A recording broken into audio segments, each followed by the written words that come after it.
नमस्कार जी, मैं मंजू। आज अप्रैल की 20 तारीख है और मुझे कई दिनों से फरमाइश आ रही है कि ये जो प्लांट आप देख रहे हैं जस्टिशिया, जिसे कि सुख शांति पौधे के नाम से भी जाना जाता है, सुख समृद्धि लाता है घर में। तो इसे जो ग्रो करना बहुत ही आसान है और इसमें इतनी सारी मेडिसिनल प्रॉपर्टीज़ पाई जाती हैं कि ये कई सारे ढेरों बीमारियों को दूर रखता है अगर इसका इस्तेमाल किया जाए, अगर इसको घर के आसपास लगाया जाए, घर में लगाया जाए। तो मैंने कई तरीक़ों से इसे ग्रो कर रखा हुआ, मैंने हैज भी इसकी बनाई हुई है, क्यारी में से लगाया हुआ है, क्योंकि ये इसमें पेस्टिसाइड के रूप में भी इसका इस्तेमाल होता है गार्डन में। और कीड़े वगैरह इसके पास नहीं आते हैं, जैसे कपड़े वगैरह को कीड़ों से बचाना होता है तो इसकी सूखी पत्तियों को नीम की पत्तियों की तरह उसमें डाल दिया जाए तो वो भी ये काम करता है। तो इसलिए इतना गुणकारी ये पौधा है, तो इसलिए इसे सुख शांति के नाम से जाना गया है। तो इस प्लांट का जो नाम है, ये बहुत अलग अलग जगहों में अलग अलग नामों से इसे बुलाया जाता है।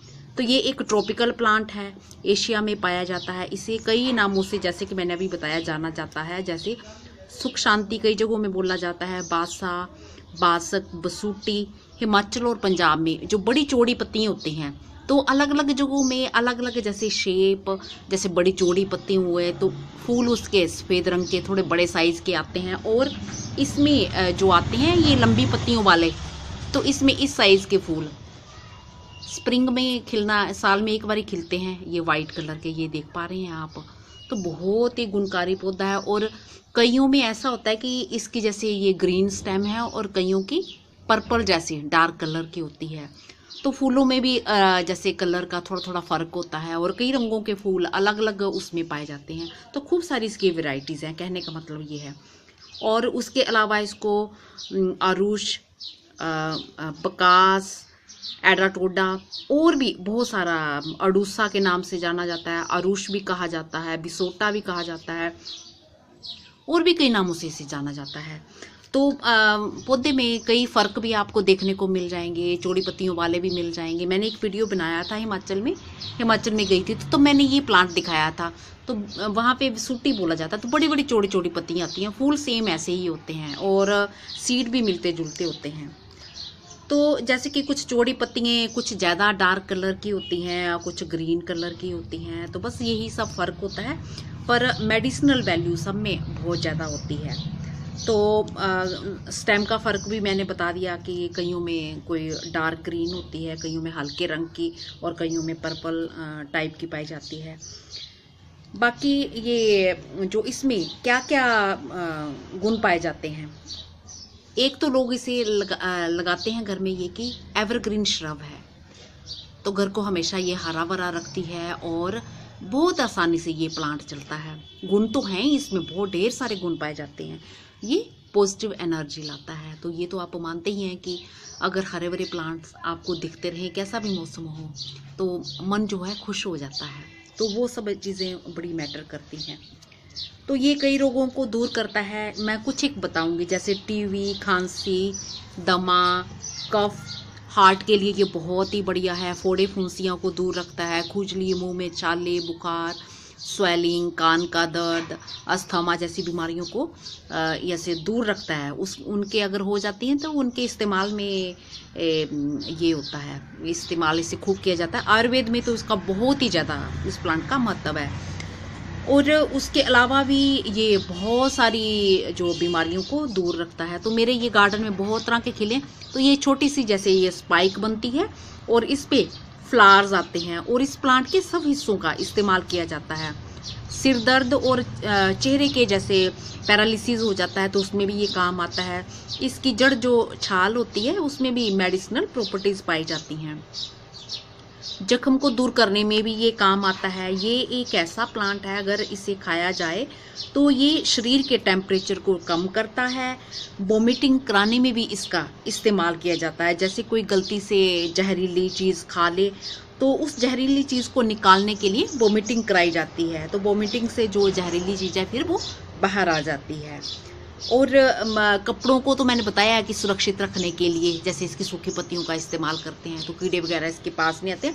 और गार्डन को कीड़ों से सुरक्षित करने के लिए पेस्टिसाइड इसका ऑर्गेनिक पेस्टिसाइड इसका बना सकते हैं और अपने गार्डन में आप हर हफ्ते कर सकते हैं। और मच्छरों को भी ये दूर रखता है। तो ये देखा एक प्लांट है और कितनी इसमें गुण है। और कुछ नहीं तो ये आप छोटे छोटे पोट में लगा दीजिए, ये ज़्यादा उसमें भी चल पड़ता है। ये मैंने छोटे छोटे पोट्स में भी लगाया हुआ है, मिट्टी में भी ग्रो, मैंने गेट के बाहर भी, मैंने बहुत सारी जगहों में से ग्रो किया हुआ है।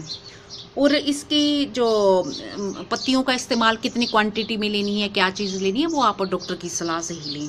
तो प्रोपगेशन कैसे करनी है, ये कटिंग और सीड से इजीली ग्रो हो जाता है। और मिट्टी कैसे चाहिए, इसे जो है हल्की सैंडी सॉइल चाहिए। ये क्योंकि जंगली प्लांट है इसलिए ये कई तरह की मिट्टी में चल जाता है। अब मैं बताऊंगी कि इसे पानी कैसे देना है। मिट्टी का हो गया, तो इस प्लांट को जो है मॉइस्चर पसंद है इसलिए इसे रेगुलरली पानी दें, लेकिन ये ध्यान रखें कि मिट्टी का ड्रेनेज सिस्टम अच्छा होना चाहिए। ये वैसे प्लांट जो है आसानी से मरता नहीं है, बहुत अच्छे से ये चलता है ये। और धूप इसे कैसे चाहिए, इसे इनडायरेक्ट जो सनलाइट पसंद है। तो अगर छायादार जगह में आपने रखा है तो वहाँ थोड़ी सी हल्की धूप आती हो तो ये अच्छे से चलता है। और फुल सनलाइट में अगर आपने रखना चाहते हैं तो वहाँ भी रख सकते हैं। अगर फुल सनलाइट आपके बहुत ज़्यादा तीखी नहीं आती है तो वहाँ पे आप रख सकते हैं, जैसे छन के धूप आती हो पूरा दिन की, वहाँ पे रख सकते हैं। और सेमी शेड में भी ये खूब अच्छे से चलता है। बस यही सब है इस प्लांट के गुण। और मैं बताती हूँ, तो ये आप सोच रहे होंगे कि ये मैंने हैज के तौर पे क्यारी में लगाया हुआ, तो इसकी पीली पत्तियां, ये न्यू ग्रोथ इसकी हुई है, तो इसमें खूब सारे ये फ्लावर्स आए। और पुरानी पत्तियां इसकी ये है ग्रीन। और मैंने बाहर भी लगा रखा, वो भी मैं दिखाती हूँ गेट के बाहर। तो आजकल जैसे बहुत ज़्यादा गर्मी हो रही है तो इसकी ये ग्रीन पत्ती है, ये न्यू ग्रोथ पीली आ रही है। तो धूप में अगर रहे तो ये प्लांट फिर ऐसे इस तरह का रहने लगता है। तो जो मैंने गेट के बाहर लगाया वहाँ पूरा दिन की धूप पड़ती है और मेरे यहाँ बहुत ज़्यादा हाई टेम्परेचर जाता है। तो मैं दिखाती हूँ वो किस तरह का प्लांट है। ये मैंने जगह जगह ग्रो किया हुआ है ऐसे। तो ये छाया वाली जगह में जैसे ये फूल आए हुए थे, इस पर खूब सारे आए हुए थे स्प्रिंग में, अब हट गए। तो ये देखा ये कितना ग्रीन कलर का। और मैं गेट के बाहर जो पूरा दिन धूप में रहता है वो भी दिखाती हूँ। ये मैंने जो गेट के बाहर लगा रखा हुआ खूब सारा, तो ये इस तरह से इसके फ्लावर्स होते हैं, ये देख रहे हैं आप, ये छोटे छोटे फ्लावर्स होते हैं। ये पूरे फूल आए हुए थे, फूलों से भरा हुआ था। तो मुझे फरमाइश आई, मैंने इसलिए बना दिया, नहीं तो मैं कुछ दिन पहले बनाती। तो इसकी पूरी हरी भरी पत्तियाँ विंटर के टाइम ये धूप में खूब अच्छे से चलता है। और इस टाइम इसकी पत्तियाँ इस तरह से, क्योंकि गर्मियों का मौसम है तो ये इस तरह से फिर हो जाती हैं। तो ये देखिए फूल ही फूल इस पे ढेरों। और ये आप कहीं भी लगा सकते हैं, ऐसे ग्रो कर सकते हैं। तो ये एवरग्रीन प्लांट है ये आपका, ये देख पा रहे हैं। मैंने ये गेट के दूसरी साइड भी से ग्रो कर रखा हुआ है, तो यहाँ भी खूब तेज़ धूप आती है। तो ये इस तरह से हो रहा है। तो इस प्लांट में यही गुण नहीं है जो मैंने बताए हैं, और भी ढेरों इसमें गुण है। अगर मैं गुण बताने बैठूंगी तो लिस्ट फिर बहुत लंबी हो जाएगी और वीडियो भी बहुत लंबा हो जाएगा। तो इसलिए इस गुणकारी प्लांट को बहुत आप आसानी से ग्रो कर सकते हैं और अपने गार्डन को इससे हरा भरा बना सकते हैं। तो ये गर्मियों में भी खूब अच्छे से चलता है। बस गर्मियों में जैसे मैंने दिखाया कि इसकी पत्तियों का रंग जो है पीला पड़ जाता है। अगर छायादार जगह में होगा तो बहुत हरा भरा रहेगा ये। तो ये सुख समृद्धि सुख शांति वाले ढेरों प्लांट्स होते हैं। निर्गुंडी पे भी मैंने वीडियो बनाया हुआ है, तो निर्गुंडी पे आप मेरा वीडियो देख सकते हैं, वो भी बहुत गुणकारी होती है। और भी कई सारे उसमें बुद्धा's हैंड पे बनाया हुआ है, उसको आप ग्रो कर सकते हैं। तो हमेशा हरा भरा प्लांट रहता है और बहुत ही खूबसूरत लगता है। नमस्ते जी, शुक्रिया। कुछ पूछना चाहते हैं तो पूछ सकते हैं।